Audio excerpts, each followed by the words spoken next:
ଭାରତ ପ୍ରାଚୀନ ସଭ୍ୟତା ଏବଂ ବିବିଧ ସଂସ୍କୃତିର ଏକ ଦେଶ। ଏଠାରେ ହଜାର ହଜାର ବର୍ଷ ଧରି ହସ୍ତଶିଳ୍ପର ଏକ ସମୃଦ୍ଧ ଐତିହ୍ୟ ରହିଛି। ଦେଶର ସମୃଦ୍ଧ ଏବଂ ବିବିଧ ସାଂସ୍କୃତିକ ଇତିହାସ ଯୋଗୁଁ ସର୍ବପୁରାତନ ଭାରତୀୟ ହସ୍ତଶିଳ୍ପକୁ ସମ୍ପୂର୍ଣ୍ଣ ଭାବରେ ଚିହ୍ନଟ କରିବା କଷ୍ଟକର। ହଜାର ବର୍ଷ ପୁରୁଣା ହସ୍ତଶିଳ୍ପର ଏକ ଦୀର୍ଘ ଏବଂ ପ୍ରାଚୀନ ପରମ୍ପରା ଭାରତରେ ରହିଛି। ଭାରତୀୟ ଉପମହାଦେଶରେ ବିଭିନ୍ନ ସମ୍ପ୍ରଦାୟ ଏବଂ ସଭ୍ୟତା ଦ୍ୱାରା ବିଭିନ୍ନ ପ୍ରକାରର ହସ୍ତଶିଳ୍ପ ଅଭ୍ୟାସ କରାଯାଇ ଆସୁଛି।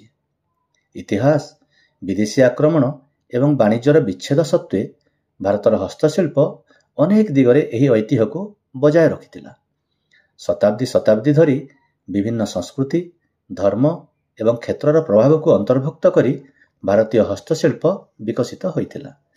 ଭାରତର ପ୍ରତ୍ୟେକ ଅଞ୍ଚଳ ନିଜର ଅନନ୍ୟ ଶୈଳୀ ଏବଂ କୌଶଳ ବିକଶିତ କରିଛି। ଆଜି ଭାରତୀୟ ହସ୍ତଶିଳ୍ପ ଦେଶର ସାଂସ୍କୃତିକ ଐତିହ୍ୟ ପାଇଁ ଗୁରୁତ୍ୱପୂର୍ଣ୍ଣ ରହିଛି ଏବଂ ଏହାର କଳାତ୍ମକ ତଥା ଆର୍ଥିକ ଦୃଶ୍ୟପଟରେ ଗୁରୁତ୍ୱପୂର୍ଣ୍ଣ ଅବଦାନ ରଖିଛି। ସେମାନଙ୍କର ସୌନ୍ଦର୍ଯ୍ୟ, କାରିଗରୀ ଏବଂ ସାଂସ୍କୃତିକ ଗୁରୁତ୍ୱ ପାଇଁ ଦେଶ ବିଦେଶରେ ପ୍ରଶଂସିତ ହେବାରେ ଲାଗିଛି। ଭାରତର ପ୍ରତ୍ୟେକ ଅଞ୍ଚଳ ନିଜ ନିଜ ଭୌଗୋଳିକ ଦୃଷ୍ଟିକୋଣକୁ ରଖି ନିଜ ନିଜ ହସ୍ତଶିଳ୍ପ ଶୈଳୀ ବିକଶିତ କରିଛନ୍ତି।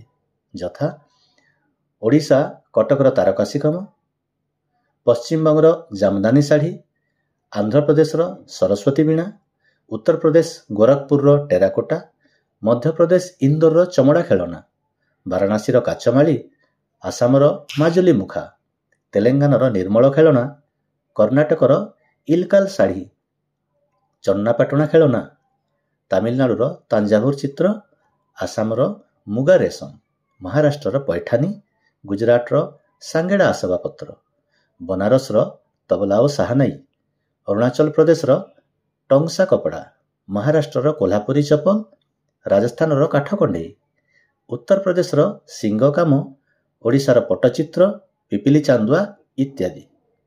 ଆଜି ଆମେ ଓଡ଼ିଶାର ଐତିହ୍ୟ ସହର କଟକର ରୂପା ତାରକସି ହସ୍ତଶିଳ୍ପ ଉପରେ ଆଲୋକପାତ କରିବା।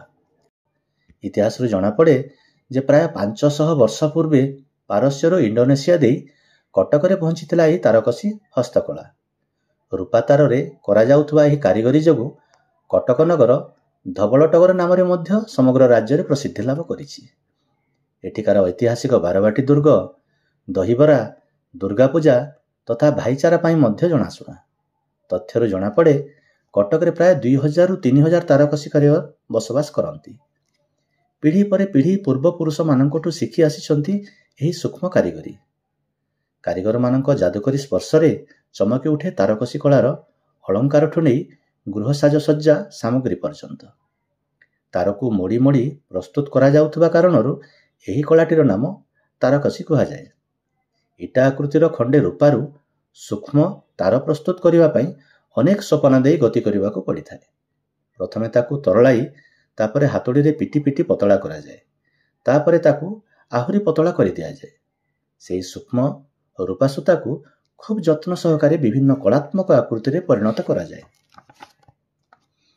ଓଡ଼ିଶାରେ ପ୍ରସିଦ୍ଧି ଲାଭ କରିଥିବା ତାରକସି କଳାକୃତି ମଧ୍ୟରେ କୋଣାର୍କ ଚକ୍ର, ଜଗନ୍ନାଥ, ବଳଭଦ୍ର, ସୁଭଦ୍ରାଙ୍କ ମୂର୍ତ୍ତି, ମୟୂର, ବୋଇତ, କାନଫୁଲ, ଶାଢ଼ୀ କ୍ଲିପ୍ ଇତ୍ୟାଦି ସୂକ୍ଷ୍ମାତିସୂକ୍ଷ୍ମ କାରୁକାର୍ଯ୍ୟରେ ରମଣୀୟ ଦେଖାଯାଏ ଦୁର୍ଗା ପୂଜାର ପରଭା।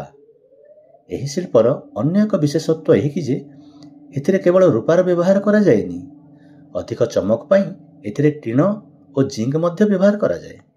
ସୂକ୍ଷ୍ମ କାରିଗରୀ ଓ ଓଡ଼ିଶାର ସ୍ୱତନ୍ତ୍ରତାର ପରିଚୟ ପ୍ରଦାନ କରୁଥିବା ଏହି କଳାକୁ 15 ମାର୍ଚ୍ଚ 2024ରେ ଭାରତ ସରକାରଙ୍କ ପକ୍ଷରୁ GI ଟ୍ୟାଗର ପ୍ରଦାନ କରାଯାଇଛି। ହସ୍ତଶିଳ୍ପର ଆଉ ଗୋଟିଏ ବ୍ଲଗରେ ଆମେ ପଶ୍ଚିମବଙ୍ଗର ଜାମଦାନୀ ଶାଢ଼ୀ ଉପରେ ଆଲୋକପାତ କରିବା। ଆପଣମାନଙ୍କ ମତାମତ ଅପେକ୍ଷାରେ ରହୁଛୁ। ଜୟ ଜଗନ୍ନାଥ।